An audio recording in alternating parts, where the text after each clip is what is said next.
میں نے آیت مقدسہ کی دعوت کی کہ ما آتاکم الرسول فخذوہ وما نہاکم عنہ فانتہوا، کہ رسول جو تمہیں دیں اسے لے لو اور جس سے منع فرمائے اس سے باز رہو۔ بے شک رسول اللہ صلی اللہ علیہ وسلم نے جو ہم لوگوں کو دیا ہے وہ کیا ہے؟ نماز، روزہ، حج و زکوٰۃ۔ یعنی ان چیزوں پر اگر آپ عمل کیجئے گا تو زندگی کامیاب و کامران رہے گی، اور جن چیزوں سے منع فرمایا ہے اس سے بچتے رہیے تو آپ کی جو ہے آخرت کامیاب ہو جائے گی۔ جیسے مثال کے طور پر کہ شراب حرام ہے، اللہ ان الخمر قد حرمت، جس وقت اللہ کے رسول نے اعلان فرمایا تھا تو صحابہ بیان فرماتے ہیں کہ ہم لوگ اپنے حلق میں انگلیاں ڈال ڈال کر کے طے کرتے تھے کہ کہیں ایسا تو نہیں کہ جو ہے شراب کا ایک قطرہ میرے حلق میں رہ جائے۔ یہ نبی سے محبت کا طریقہ ہے، جب ہم ان سے محبت کرتے ہیں تو وفاداری کا ثبوت دینا پڑے گا، اور وفاداری کا ثبوت کیسے ہوگا؟ کہ ان کے بتائے ہوئے طریقے پر ہم کو چلنا پڑے گا۔ غوث پاک اسی نبی مکرم صلی اللہ علیہ وسلم کی نسل پاک میں سے ہیں۔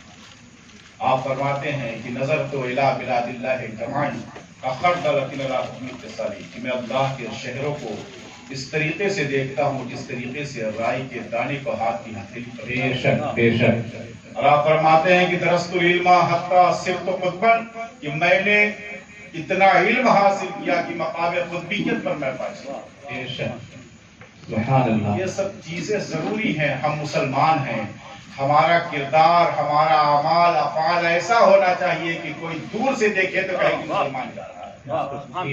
آج ہمارا کردار تو ایسا ہے کہ پتہ ہی نہیں چلتا ہے کہ کون مسلمان ہے کہ کون ہم غیر مسلم ہے، لگتا ہی نہیں ہے۔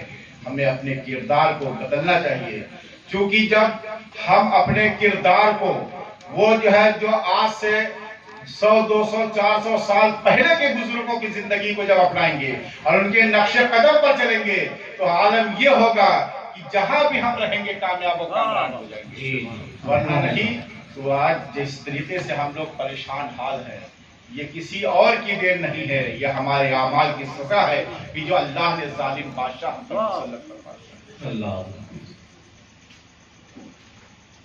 آپ سوچیے، دیکھیے جو یہاں کے بزرگ لوگ ان لوگوں سے پوچھئے گا کہ ہم لوگ اپنے بچپنوں میں دیکھے ہیں کہ جب نماز مغرب کا وقت ہوتا تھا، لوگ نماز پڑھنے کے لیے جب جاتے تھے تو اپنے علاقے کے غیر مسلم لوگ، غیر مسلم کی عورتیں اپنے بچوں کو لے کر کے مسجد کے زینے پر بیٹھی رہتی تھی کہ یہ مسلمان ہے، نماز پڑھ کر کے جب نکلے گا تو یہ میرے بچے کو دم کر دے گا، میرا بچہ شفایاب ہے۔ جی آج کیوں ختم ہو گئی یہ چیز؟ وہ جاننے لگے ہیں جن کے کردار بڑے خراب ہو گئے ہیں۔ من تشبہ بقوم فہو منہم، کہ جو کسی قوم سے مشابہت اختیار کرتا ہے وہ اسی میں سے ہوتا ہے، لہٰذا اپنے کردار کو بدلیے۔ حضرت غوث پاک کے مقام و مرتبہ کو ہم لوگ کیا صاحب بہجت الاسرار ارشاد فرماتے ہیں کہ جتنے لوگوں نے لکھا ہے وہ کچھ بھی نہیں لکھا ہے، اگر پوری زندگی ان کی توصیف بیان کی جائے، ان کی تعریف بیان کی جائے تب بھی کم ہے۔ صاحب بہجت الاسرار ارشاد فرماتے ہیں حضرت آدم سے لے کر کے حضرت عیسیٰ تک اور امام محمدیہ میں جتنے ولی پیدا ہوئے ہیں کوئی بھی اس مقام پر فائز نہیں ہوا ہے، آخر میں امام مہدی اس مقام پر فائز ہوا۔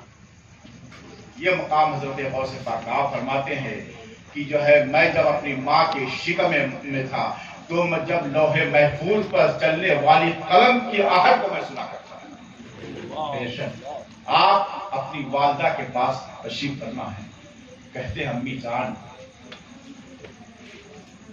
ایک واقعہ میں آپ کو یاد دلاتا ہوں، امی جان آپ پر وہ میرا احسان ہے۔ آپ کی والدہ فرماتی ہے عبدالقادر تم تو بچپنا تمہارا ہے، تم نے مجھ پر احسان کب کر دیا؟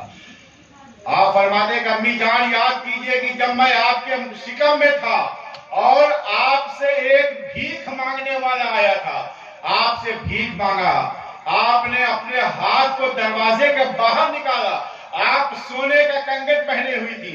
اے امی جان جب اس نے دیکھا کہ آپ سونے کا کنگن کنگن پہنے ہوئے ہیں تو اس نے آپ کے ہاتھ سے کنگن چھینا چاہا. آپ کہتی ہے بھاگے اللہ میری حفاظت فرما.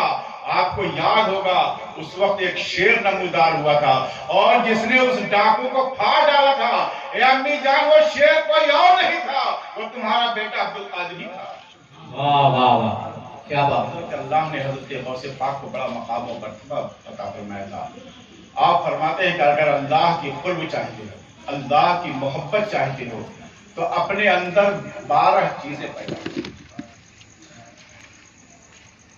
بس تھوڑی دیر میں یہ 12 چیزیں بتا دیتا ہوں, وقت کافی ہو گیا ہے. 2 چیزیں اللہ والی پیدا کرو. ایک اللہ ستار ہے, اپنے اندر صفت ستاریت پیدا کرو. ستار کا مطلب کیا ہوتا ہے؟ عیب چھپانے والا. تو ہمیں یہ دوسروں کا عیب چھپانا چاہیے. اللہ کتنا لوگوں کا پیغام.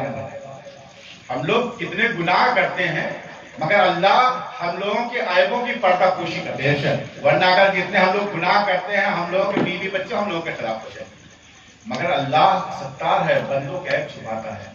تو لہذا حضرت حسن بصری فرماتے ہیں کہ میں ایک ایسی قوم کو جانتا ہوں کہ جس کے اندر عیب تھا مگر وہ لوگوں کے عیب کی پردہ پوشی کرتا کہ اللہ نے ان کے اندر سے عیب کو ختم کر دیا. حضرت حسن بصری فرماتے ہیں کہ ایک قوم کو میں ایسی بھی جانتا ہوں کہ جس کے اندر عیب نہیں تھا, عیب تھے مگر وہ لوگوں کے عیب چھپاتے تو اللہ نے ان کے اندر عیب ختم کر دیا, اور جن کے اندر جہاں عیب نہیں تھی وہ لوگوں کا عیب کھوجتے تھے, اللہ نے ان کے اندر عیب پیدا کر دیا. لہذا آپ جو ہے اپنے اندر یہ چیز پیدا کی, یعنی صفت ستاریت پیدا کیجیے, لوگوں کی پردہ پوشی. آج کیا حال ہے, آج ہم لوگوں کا حال کیا ہے کہ اگر کسی کی تھوڑی سی کمی مل جاتی ہے تو اس کو اچھالتے ہیں, اور آج تو واٹس ایپ اور فیس بک کا زمانہ ہے تو اتنا پھیلاتے ہیں کہ لوگ جانیں تاکہ لوگ میری تعریف کریں گے. ایسا نہیں ہے, آپ لوگوں کا عیب چھپائیے گا تو آیا ہے کہ قیامت کے دن اللہ آپ کے عیب کی پردہ پوشی. اور دوسرے صفت غفاریت ہے, یعنی اللہ غفار, اللہ بخشنے والا ہے. تو آپ لوگوں کو معاف کر دیجیے. لوگ اگر کوئی غلطی کرتا ہے تو اس کو سزا مت دیجیے, اس کو ڈانٹیے نہیں. اللہ کے رسول صلی اللہ علیہ وسلم کے اس بارگاہ میں ایک صحابی آئے کہ یا رسول اللہ اگر میرا غلام غلطی کرے تو میں اس کو معاف کر سکتا ہوں؟ اللہ کے رسول نے کہا کہ اگر ہو سکے تو معاف کرو. پھر دوبارہ پوچھا, پھر اللہ کے رسول نے کہا کہ معاف کر. 3 مرتبہ پوچھا, 4تھی مرتبہ پھر وہ کہتا ہے یا رسول اللہ اگر پھر بھی غلطی کرے تو اللہ کے رسول فرماتے ہیں کہ 70 مرتبہ معاف کرو. 70 مرتبہ. کوئی جو ہے غلام 70 مرتبہ تو غلطی کرے گا نہیں, یعنی اللہ کے رسول فرماتے ہیں کہ اس کے بعد ہو سکے تو سزا دو, یعنی 70 مرتبہ تک معاف کرو. تو لہٰذا ہمیں بھی چاہیے وہ چیزیں اپنے اندر کہ اگر ہمارے سامنے کوئی غلطی کرتا, اللہ کے رسول نے فرمایا کہ من لم یرحم صغیرنا ولم یوقر کبیرنا فلیس منا, کہ جو چھوٹوں کا پر شفقت نہیں کرتا ہے, بڑوں کا ادب نہیں کرتا, وہ ہم میں سے نہیں ہے.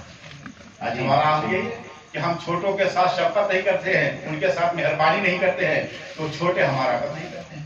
لہٰذا جب آپ جو ہے چھوٹوں پر شفقت کیجیے گا اور بڑے آپ کے اوپر جو ہے آپ سے ادب کریں گے, یہ چیزیں ہونی چاہیے. 2 چیز ہو گئی. 2 چیز کہتے ہیں رسول اللہ والی پیدا کرو, رفیق بنو, شفیق بنو. رفیق کے معنی آتا ہے نرم کے بھی آتا ہے, اور رفیق کے معنی دوست کی بھی آتے ہیں. تو نرم بنو, لوگوں کے ساتھ نرمی کرو. حضرت عائشہ صدیقہ رضی اللہ تعالیٰ عنہا اور اللہ کے رسول صلی اللہ علیہ وسلم ایک مرتبہ تشریف فرما ہے, ایک یہودی گزرا, اس نے کہا السلام علیکم. السلام علیکم. حضرت اللہ کے رسول نے فرمایا کہ وعلیکم. حضرت عائشہ غصہ ہو جاتی, کہتی یا رسول اللہ آپ کو اس نے اتنا کہا, یعنی آپ برباد ہو جائیں, آپ ہلاک ہو جائیں, آپ معاذ اللہ مر جائیں, اور آپ اس کو جو ہے جواب دے رہے. تو آپ نے فرمایا کہ عائشہ تم نے سنا نہیں میں نے کیا کہا؟ میں نے بھی کہا کہ وعلیکم, یعنی جو تم نے میرے لیے کہا وہ تمہارے لیے. مگر حضرت عائشہ کا غصہ ٹھنڈا نہیں ہو رہا. اللہ کے رسول فرماتے ہیں کہ عائشہ نرمی کرو, نرمی کرو, کیونکہ اللہ نرمی کرنے والوں کو پسند کرتا ہے. بے شک بے شک.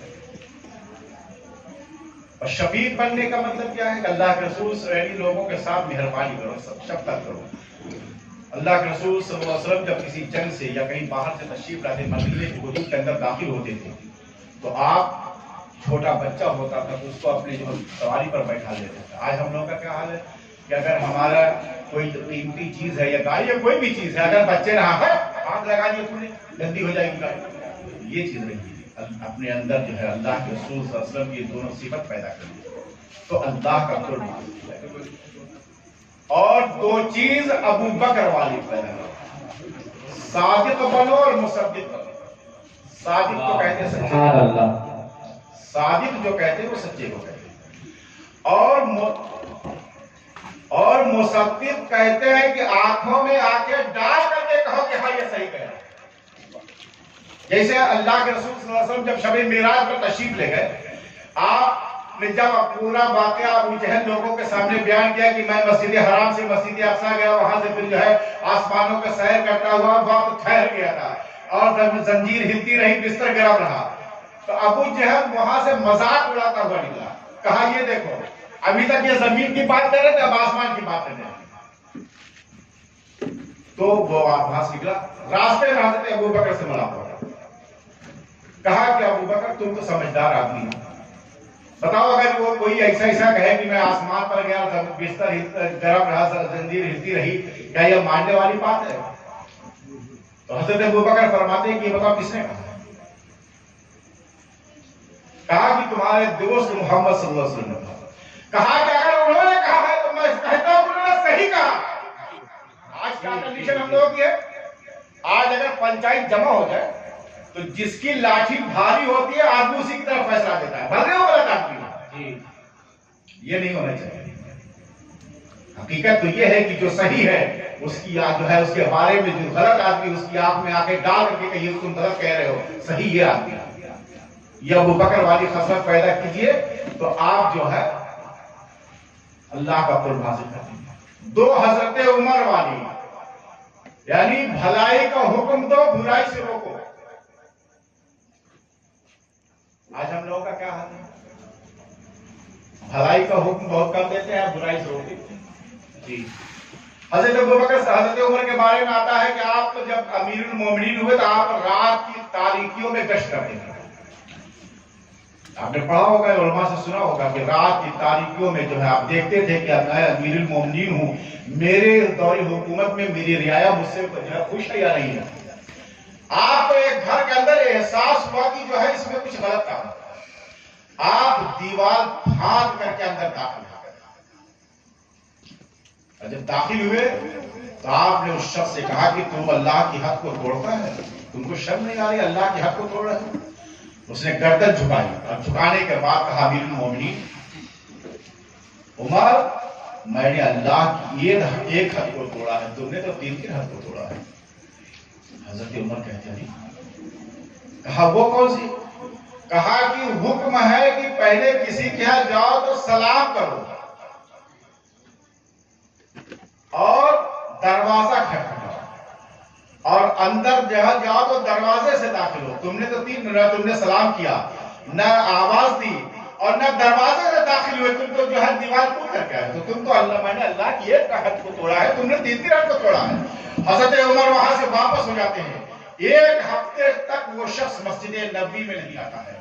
حضرت عمر کو بڑا افسوس ہوتا ہے کہ کاش میں نے اس کو جو ہے ایسا نہ کہا ہوتا، میری وہ شرمندگی کی وجہ سے مسجد میں نہیں آ رہا ہے۔ حضرت عمر کو بڑا افسوس رہا۔ 1 ہفتے کے بعد وہ مسجد کے اندر داخل ہوتا ہے تو حضرت عمر نے جب اس کو دیکھا تو اپنے بغل میں بلایا، اور بلانے کے بعد کہتے ہیں کہ قسم اس پروردگار کی جس کے قبضے میں میری جان ہے کہ میں نے اس رات کی بات میں نے کسی سے نہیں کہی ہے۔ وہ کہتا ہے عمر، خدا کی قسم میں نے بھی اس رات کے بعد میں نے شراب کو کبھی ہاتھ نہیں لگایا۔ واہ واہ واہ، سبحان اللہ۔ یہ چیز ہونی چاہیے۔ اور برائی سے روکو، روکنے کا مطلب کیا ہے؟ مثال کے طور پر کہ آزان ہو رہی ہے تو ہم ہوتا ہے نا اکثر کہ 4-5 دوست جمع رہتا ہے، جہاں آزان کا وقت ہوا تو جو نماز رہتا ہے کہیں کہ تم لوگ بیٹھو ہم جو ہے نماز پڑھتے ہیں۔ یہ دوستی تھوڑی نہیں، یہ تو دشمنی ہے کہ تم جنت میں جانے کی تیاری کر رہے ہو اور اپنے دوست کو جہنم کی طرف بھیجنے کے لیے کہہ رہے ہو کہ تم یہیں بیٹھے ہو۔ دوستی تو یہ ہے کہ جو ہے جب جاؤ تو کہو آؤ میرے ساتھ چلو نماز پڑھنے کے لیے، یہ دوستی ہے۔ اور اگر تمہارا دوست کسی غلط قدم بڑھا رہا ہے کسی طرح تو اس کے جو ہے ہاتھ پیر پکڑ لو اور کہو کہ میں تم کو جہنم کی طرف نہیں جانے دوں گا، تب یہ دوستی ہے۔ واہ واہ، کیا پیغام ہے، سبحان اللہ۔ بھلائی کا حکم دو، برائی سے اور دو چیز حضرت عثمان والی پیدا کرو، یعنی دن میں سخاوت کرو اور رات میں عبادت کرو۔ حضرت عثمان کے بارے میں ہے کہ آپ بہت سخی، اللہ کے رسول صلی اللہ علیہ وسلم کے پاس ایک شخص گیا، کہا کہ یا رسول اللہ میری بیٹی کی شادی آپ مجھے دی تھی۔ اللہ کے رسول نے فرمایا کہ چلے جاؤ عثمان کے پاس۔ حضرت عثمان کے پاس جاتے ہیں تو دیکھتے ہیں کیا کہ حضرت عثمان غلام کو ڈانٹ رہے ہیں کہ تو نے نمک میں جو ہے زیادہ کر دیا ہے۔ وہ شخص واپس ہو جاتا ہے کہ اللہ کے رسول نے ان کے پاس بھیجا، یہ تو نمک زیادہ ہونے پہ ڈانٹ رہے ہیں، ہماری بیٹی کی شادی کیا دے گا۔ پھر دوسرے دن اللہ کے رسول کے پاس جاتا، اللہ کے رسول پھر جو ہے اس کو بھیجتے کہ جاؤ حضرت عثمان کے پاس۔ اس دن چراغ میں تیل زیادہ ہو گیا تو حضرت عثمان ڈانٹ رہے ہیں، پھر واپس ہو جاتا ہے۔ تیسرے دن اللہ کے رسول کی بارگاہ میں پھر جاتا ہے، اللہ کے رسول فرماتے کہ جاؤ عثمان کے پاس۔ حضرت عثمان کے پاس جب جاتا ہے تو جو ہے وہ واپس ہو رہا تھا۔ حضرت عثمان نے دیکھا، کہا کہ یہ بتاؤ 2 دن سے تم واپس ہو رہے ہو، میں دیکھ رہا تھا، مگر جو ہے تم آتے ہو کچھ کہتے ہیں واپس چلے جاتے ہو۔ کہا کہ اصل میں اللہ کے رسول نے مجھ کو بھیجا تھا آپ کے پاس، میری بیٹی کی شادی تھی، مگر میں نے دیکھا کہ آپ نمک کے زیادہ ہونے پہ ڈانٹ رہے ہیں غلام کو، تیل کی جو ہے بتی میں تیل زیادہ ہونے پہ آپ غلام کو ڈانٹ رہے ہیں، تو آپ میری بیٹی کی شادی میں کیا دیں گے؟ اس نے کہا، حضرت عثمان فرماتے ہیں کہ سنو، یہ جو مال ہے یہ میرا نہیں، یہ مصطفیٰ کا مال ہے، اس لیے میں غلام کو ڈانٹ رہا تھا، یہ میری ملکیت نہیں، یہ اس نبی کے مکرم کی ملکیت ہے۔ اور جب انہوں نے تم کو بھیجا تو لو یا الماری کھول دے رہا ہوں، جتنا مال لے جانا لے کے چلے، سبحان اللہ، کیونکہ یہ ان کی چیز ہے۔ اللہ کے رسول نے ایک موقع پر فرمایا تھا کہ عثمان آج تمہارے مال کی ضرورت ہے، تم اپنا مال دو۔ حضرت عثمان نے مال اتنا دیا کہ اکٹھا کچھ بھر گیا، اوپر ہو گیا۔ تو اللہ کے رسول جو ہے اب اس مال کو اپنے ہاتھوں سے اٹھاتے تھے اور کہتے تھے کہ اگر آج سے عثمان کوئی نیکی نہ بھی کرے گا تو جنت اس پر واجب ہے۔ یہ دن میں لوگوں کے ساتھ سخاوت کیجیے، اب وہ بھی ایسا دکھانے کے لیے نہیں کہ ہم بہت بڑے سیٹ ہیں، ایسی کیجیے گا تو عبادت کو پر مار دیجیے گا، ایسا جو کوئی کام نہیں ہے۔ دن میں یہ بات جو ہے اگر لوگوں کے ساتھ آپ کرتے ہیں تو اس طریقے سے کیجیے، آیا ہے کہ دائرے ہاتھ سے دیجیے تو بائیں ہاتھ سے خبر نہ، یہ چیز ہونی چاہیے۔ اور رات کی تاریکیوں میں اللہ کی بارگاہ میں اپنی پیشانی کو جھکا کر کے روئیے کہ پروردگار میں بہت گنہگار ہوں، بہت سے احکار ہوں، یہ روئیے۔ پروردگار یہ نہیں سوچیے کہ ہم بہت بڑے نمازی ہو گئے، جو ہے ہم تکبیر اولیٰ میں موجود رہتے ہیں تو لہٰذا ہم بخش دیے جائیں گے، تو ایسا کچھ نہیں ہے۔ رحمت حق بہانہ میر جو ہے، آپ یہ مت سمجھیے گا کہ ہم نے 5 وقت کی نماز پڑھ لیا تو اللہ ہم کو بخش دے گا، یہ کوئی نہیں جانتا ہے کہ کس کی عبادت قبول ہوگی۔ وہاں پر تو جو ہے اللہ اپنی رحیمی کریمی کے وسیلے سے بخشے گا، ورنہ ہمارے بنیاد پر کوئی نہیں بخشا جا سکتا ہے۔ اور ایک چیز میں بتاؤں کہ یہ جو دنیا ہے یہ چند دنوں کی ہے، اصل زندگی تو آخرت کی ہے، اور وہی کام آئے گی۔ آپ اکثر علماء سے سنتے ہوں گے کہ میدان محشر میں لوگ جب حساب و کتاب ہوگا تو ایک شخص ایسا بھی ہوگا جس کے پاس نیکیوں کا مار ہوگا، مگر اس کی جو ہے لوگوں کے ساتھ اتنا ظلم کیا ہوگا کہ جو ہے جو لوگوں کی نیکی جو ہے لوگوں کے اتنے جو ہے قرضے ہوں گے، لوگوں کو تہمت لگائی ہوگی، لوگوں کے جو ہے زمین و جائیداد کو ہڑپ کیا ہوگا۔ آج کیا حال ہے، آج ہم لوگ حج پہ جاتے ہیں اور جانے کے وقت جو ہے اپنے بھائی کی جائیداد کو ہڑپے رہتے ہیں، اور جاتے ہیں تو اس سے گلے ملتے کہتے ہیں بھائی معاف کر دینا جو کچھ غلطی ہوئی ہے، ہم حج پہ جا رہے ہیں، جو کچھ کیا ہے غلطی ہو گئی سب معاف کر دینا۔ بھائی بڑے بچنے میں کیا بولے گا، بھائی کی عزت کو رکھنے کی وجہ سے ٹھیک ہے، مگر یہ معافی بھی نہیں ہے۔ جانا ہے حج میں تو پہلے باپ پہ بھائی کی جو جائیداد کو ہلکا اس کو دے دے، پھر حج کرنے جاتے ہو قبول ہوگا، ورنہ پوری زندگی حج کرتا رہے کچھ نہیں ہونے والا۔ حقوق اللہ معاف ہو جائے گا، حقوق العباد معاف نہیں ہو سکتا ہے۔ لہٰذا بندے کہا اگر تو نے ہڑپا ہے تو وہ سمجھ لے کہ جو ہے اس کو آج نہیں تو قیامت کے دن دینا پڑے گا، کیونکہ وہاں پہ لوگ جمع ہو جائیں گے۔ اور 2 چیز حضرت علی والی، 12ویں چیز بتا رہا ہوں، 2 چیز حضرت علی والی، یعنی علم حاصل کرو، رزینہ قسمت الجبار فینا لنا علم والجہال معلوم۔ حضرت علی فرماتے ہیں کہ میں اپنے پروردگار کی جو ہے تقسیم سے راضی ہوں کہ ہمارے لیے علم ہے، جاہلوں کے لیے مال ہے، مگر اس علم کا جو ہے استفادہ حاصل کیجیے، صرف علم حاصل کر کے اور لوگوں کی چاپلوسی مت کیجیے۔ علم حاصل کیا ہے تو علم بھی حاصل کیجیے، اس کے ساتھ بہادری بھی حاصل کیجیے۔ بہادری کیسے ہوگی، یعنی اگر جہاں ضرورت پڑے آپ کو تو اس کے سامنے بہادر بن کر کے کھڑے ہو جائیں، یہ چیزیں ہونا چاہیے۔ اگر واقعی دیکھیے تقریریں بہت ہوتی ہیں، جلسے جلوس تو قریب 365 دن، اگر رمضان کو 30 دن چھوڑ دیجئے تو قریب ہر روز جلسہ ہوتا ہے۔ جلسہ کرنا کمال نہیں ہے، علماء جو بیان کریں، جو اسلاف کے طریقے کو بیان کیا جائے، جو صحابہ کی حالت زندگی کو بیان کیا جائے، اس پہ عمل کیجئے تو کامیابی اور کامرانی ملے گی۔ اور میں ایک چیز آخری میں بتاؤں کہ آپ نے جو ہے وقت کو غنیمت جانیے اور اکیلے میں بیٹھ کر کے سوچئے کہ پروردگار اس رب کی بارگاہ میں جو دیکھا وساری کیجئے کہ پروردگار اس روئے زمین پر سب سے بدترین شخص نہیں ہوں۔ اگر یہ چیز ہم لوگوں کے دل کے اندر پیدا ہو جائے گی، ہم ہی زمانے کے ولی کے کام لے جائیں گے۔ اگر شرط یہ ہے صدق دل سے پروردگار کی بارگاہ میں توبہ کرنا چاہیے۔ آپ کو جو ہے صحابہ کی زندگی کو پڑھیے، عشرہ مبشرہ جن کو کہا جاتا ہے، جن کو جنت کی بشارت اللہ کے رسول نے دنیا میں دے دی تھی، مگر ان کا حال بھی یہی تھا کہ رات کی تاریکیوں میں اپنے سر کو زمین پر رکھتے تھے اور کہتے پروردگار مجھ کو معاف فرما دے۔ وہ غوث پاک جو فرماتے ہیں کہ میں جو ہاتھ کے ہتھیلی پہ رائی کے دانے کے طریقے سے زمانے کے دیکھتا ہوں۔ آپ فرماتے ہیں جو ہے آپ خانہ کعبہ، حضرت شیخ سعدی ارشاد فرماتے ہیں کہ حضرت شیخ عبد القادر جیلانی آپ خانہ کعبہ کی کنکریوں پہ اپنے سر کو رکھ کر کے روتے ہیں، کہتے ہیں پروردگار اگر عبد القادر تیری بارگاہ میں بخشش کے لائق نہیں ہے تو میدان محشر میں نابینا بنا کر۔ ہمارے اور آپ کی کیا ہے؟